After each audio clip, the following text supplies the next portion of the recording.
અત્રે અમે મૂળ દ્વારકાથી દ્વારકા જઈ રહ્યા છે. ત્યાં રસ્તામાં મોરચા હનુમાન આવે છે. ત્યાં આ લોકો કયા ગામથી નીકળ્યા? આછોટા ગામના લોકો પણ દ્વારકા જઈ રહ્યા હોય તેઓનું ટેલર અહીંયા ઊભું છે અને એ લોકો ચાલીને જઈ રહ્યા છે. તમને બતાવું, મારી પાછળ એ લોકો ચાલીને જઈ રહ્યા છે. અને ટેલરમાં એ લોકો અમને અવાજ કર્યો કે ભાઈ તમે પણ અહીંયા ખાવો પીવા આવો. તો અમારી સાથે બાપા કયા ગામના છે તમે? ને તમે ક્યાં જઈ રહ્યા છો? દ્વારકા. હા, બોલ કૃષ્ણ કનૈયા લાલ કી જય. નરેશભાઈ ડાભી, ખાવો પીવા. સામતભાઈ ડાભી. બાપા તમારું નામ બોલો. ધીરુભાઈ. પૂરો થઈ ગયો. આ બધી ડાભીઓની વચ્ચે હું મેર છે. અન્ય લોકો પણ જો મારી સાથે છે જ. એ અજોઠાના છે. બાપા તમારું નામ હું? નારણભાઈ. આખું નામ કહી દો. કરશનભાઈ રામ. વાહ, આહિરના દીકરા, રોટલે મોટા. હા, દ્વારકા કે પોરબંદર જઈએ ત્યારે અહીંયા મોરચા હનુમાનનું મંદિર બહુ સરસ છે. ત્યાં અવશ્ય લોકો દર્શન કરવા આવે છે. અને તમે જો ન દર્શન કર્યા હોય તો અવશ્ય દર્શન કરવા આવજો. અને એટલું જો અંદર શૂટિંગ કરવા દે તો હું કરીશ.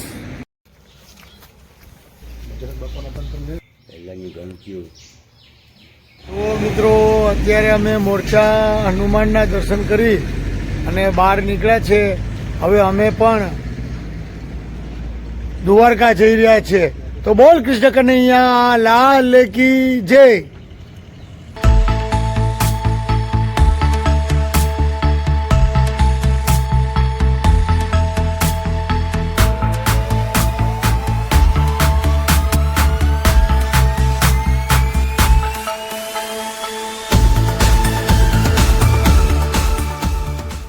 અમે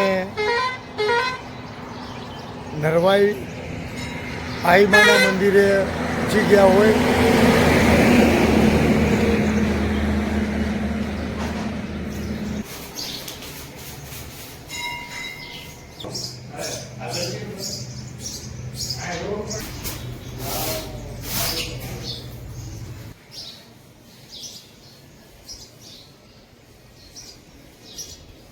મારી પાછળ તમે જોઈ રહ્યા છો એ રામાપીરનો મંડપ છે.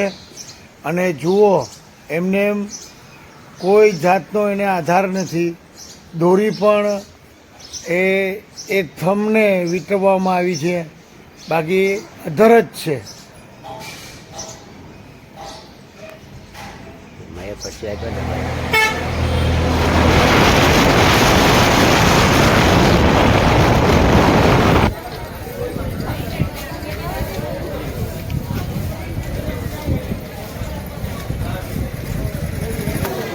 જો લોકો લાઈનમાં છે અત્યારથી.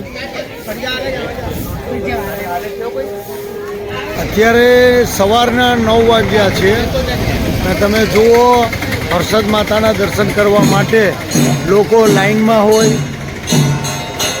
આરતી ચાલુ થઈ ગઈ છે. પણ આ ખોટો કેવાય.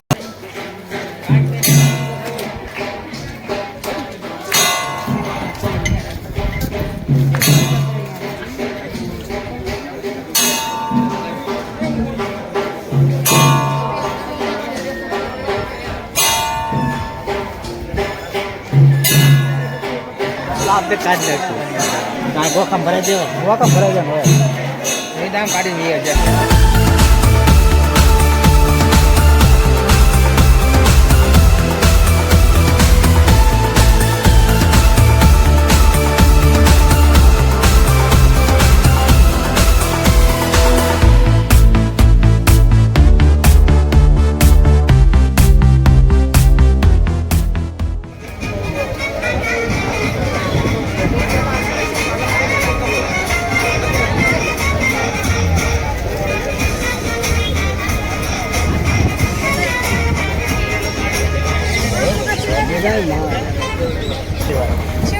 મેન રસ્તો યા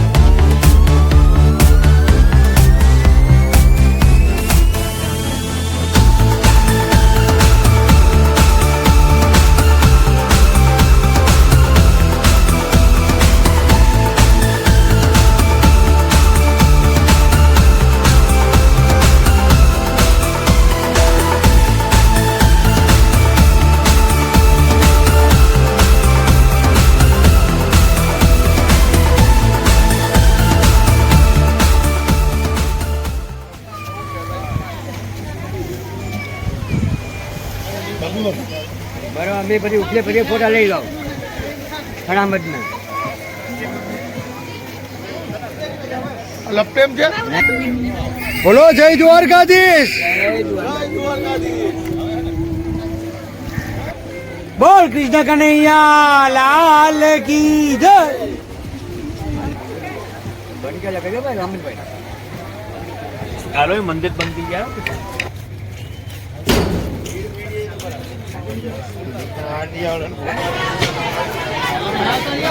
કેવું બોક્સ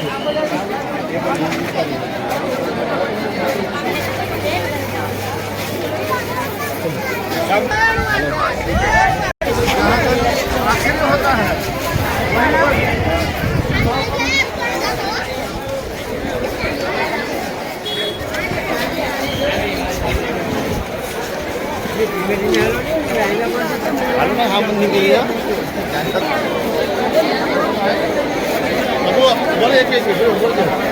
મિત્રો અત્યારે અમે દ્વારકામાં હોય અને દ્વારકાના મંદિરના પાછળના ભાગે છે પણ ચારેક ઓર આખા દ્વારકામાં ટ્રાફિક હોય અને ભક્તજનો હોય ચારેક ઓર રાધે રાધે રાધે રાધે બસ એક જ અવાજ આવતો હોય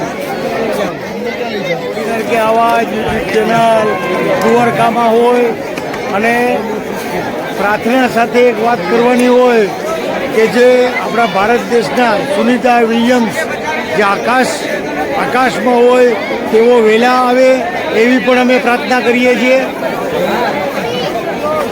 મિત્રો અત્રે કોડીનારથી અવાજ યુટ્યુબ ચેનલ દ્વારકા ગામમાં હોય અને એમાં પણ તમામ શાળા આપણે ક્યાંની શાળા શ્રી સિંહેશ્વર નૂતન વિદ્યાલય બનાવલી તાલુકો ચાણસ્મા જિલ્લો પાટણ એ તમામ આચાર્યો શિક્ષકો અને વિદ્યાર્થીઓ તમામ લોકોની એક જ પ્રાર્થના છે સુનિતા વિલિયમ્સ વહેલામાં વહેલા ધરતી પર ઉતરે મારું નામ મોતીભાઈ દેસાઈ આચાર્ય શ્રી સીએ શાહ નૂતન વિદ્યાલય વડાવલી તાલુકો ચાણસ્મા જિલ્લો પાટણ આજે અમે સમગ્ર શાળાના બાળકો સાથે સૌરાષ્ટ્રના પ્રવાસે આવ્યા છીએ એમાં અમારું પ્રથમ સ્થળ દ્વારકાધીશ મંદિર છે અને અમે દ્વારકાધીશ મંદિરના દર્શન કરવા આવ્યા છીએ સાથે સાથે દ્વારકાધીશને અમે પ્રાર્થના કરીએ છીએ કે છેલ્લા 6 મહિનાથી સુનિતા વિલિયમ્સ અવકાશની અંદર ફસાયેલા છે તો એ સુખ શાંતિ પરત ફરે એવી દ્વારકાધીશને સમગ્ર શાળા પરિવાર બાળકો અને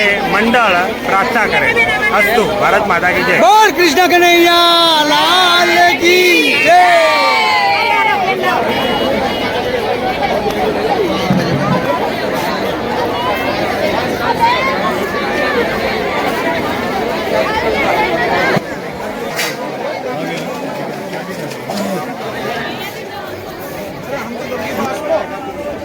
इधर सुनो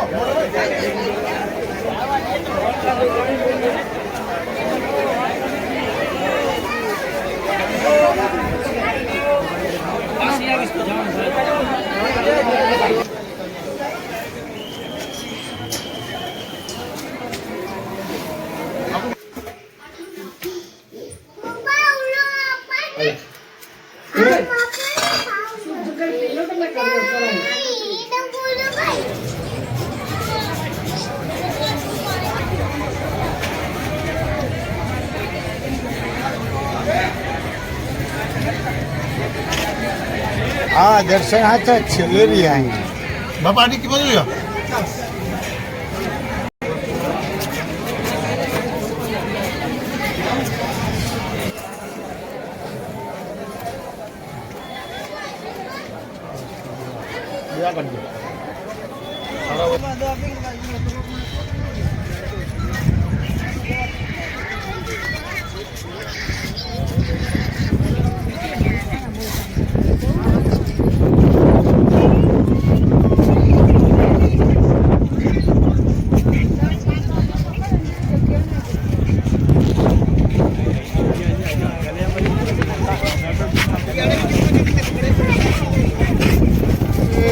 જોઈ રહ્યા છો જે મારી પાછળ સુદામા સેતુ છે, પણ મોરબીમાં જે ઝૂલતો પુલ પડી જવાના કારણે એવી ઘટના બીજી ન બને અહીંયા, એટલે આ પુલ બંધ રાખવામાં આવેલ છે.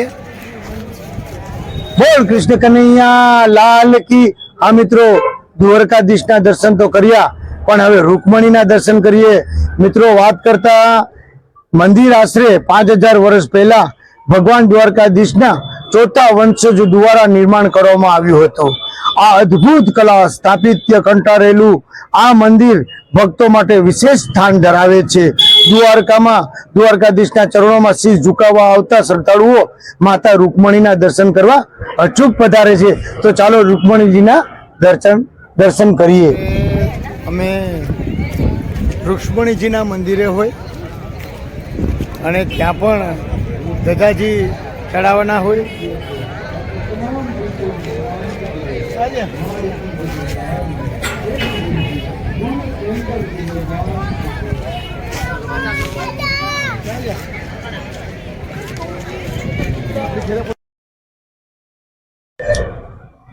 शिव शंकर को जिसने पूजा उसका बेड़ा पार हुआ. મિત્રો નાગેશ્વર મંદિર, હા નાગેશ્વર મંદિર આવે એટલે અચૂક ગુલશન કુમારની પણ યાદ આવે, કારણ કે ગુલશન કુમારજી જેવો ફિલ્મ સ્ટાર પણ હતા, કેસેટ કિંગ પણ હતા અને નાનામાં નાના કલાકારોને પણ મોટા કલાકારો બનાવતા હતા. જ્યાં શંકર ભગવાનનું જે તમે મૂર્તિ જોઈ રહ્યા છો એ પણ ગુલશન કુમારે બનાવેલી હોય અને આ મંદિરમાં ઘણા કામ એમને ગુલશન કુમારે કરેલા હોય તેઓના ટ્રસ્ટ દ્વારા. અને દ્વારકા આપણે જઈએ ત્યારે નાગેશ્વર જવું જરૂરી છે, કારણ કે એ જ્યોતિર્લિંગ છે સ્વયંભૂ. તો ઘણા બધા મંદિરોએ અંદર ગર્ભગૃહમાં ફોટો પાડવાની સખત મનાઈ હોય અને બહારથી જ મંદિરનો સીન લેવાનું કહેવામાં આવે છે, અંદર શૂટિંગ કરવાની મનાઈ હોય. તો બોલો રાધે રાધે રાધે રાધે. મયુર પીચ એટલે કે મોર પીચ. મિત્રો હા, આ પુલની ઓળખ એક મોરના પીચ ઉપર આવે છે. સુદર્શન એને પુલ કહેવામાં આવે છે. અને દ્વારકા જાય, નાગેશ્વર જાય અને બેટ દ્વારકા જાય ત્યારે આ પુલનું નજરાણું અલગ જ છે. કોઈ દેશ વિદેશમાં ભલે જતા હોય, પણ દેશ વિદેશના લોકો પણ અહીંયા આવે છે ત્યારે ગાડી સાઈડમાં રાખીને અચૂક ફોટા લે છે, સેલ્ફી લે છે. અને તમે પણ જોઈ શકો છો એટલે દૂરથી પણ મયુર પંખ એટલે કે મોરનું પીછું દેખાઈ રહ્યું એ પુલ ઉપર એક ખૂબ જ આકર્ષણ છે. અને વાત કરીએ તો સુદર્શન સેતુ એ ભારતમાં કેબલ સ્ટેટ બ્રિજ છે, જે કચ્છના અખાત અને ઓખાના બેટ દ્વારકા ટાપુને જોડે છે. પુલની કુલ લંબાઈ 2320 મીટર છે. ફૂટ એટલે કે 7612 ફૂટ છે. તેનું ઉદ્ઘાટન 25 ફેબ્રુઆરી 2024ના રોજ થયું હતું. મિત્રો આ તમે અત્રે ફૂલ જોઈ રહ્યા છો, ખૂબ જ સરસ લાગી રહ્યો છે. મયુર પંખ એટલે કે મોરનું પીછું ખૂબ જ મોટું અને સરસ લાગતું હોય, એ એમાં એનું ચિત્ર દોરેલું હોય. અને આ પુલના કેબલો પણ હું તમને બતાડી રહ્યો છું. અને અત્યારે તો શું રાતના પુલ કેવો લાગે છે એ પણ હું તમને બતાડીશ મિત્રો. અને આવા અવનવા વિડીયો જોવા માટે કોડીનાર કે આવાજ યુટ્યુબ ચેનલ JK મેર લાઈક કરો, સબસ્ક્રાઈબ કરો અને શેર કરો મિત્રો. અને ખાસ તમે કયા ગામથી આ વિડીયો જોઈ રહ્યા છો, કયા દેશથી જોઈ રહ્યા છો એ પણ તમે અચૂક કોમેન્ટમાં લખો, એટલે જેથી કરીને અમને ખ્યાલ આવે, મારા દર્શક મિત્રોને પણ ખ્યાલ આવે કે આ વિડીયો ક્યાં સુધી જોવાઈ રહ્યો છે.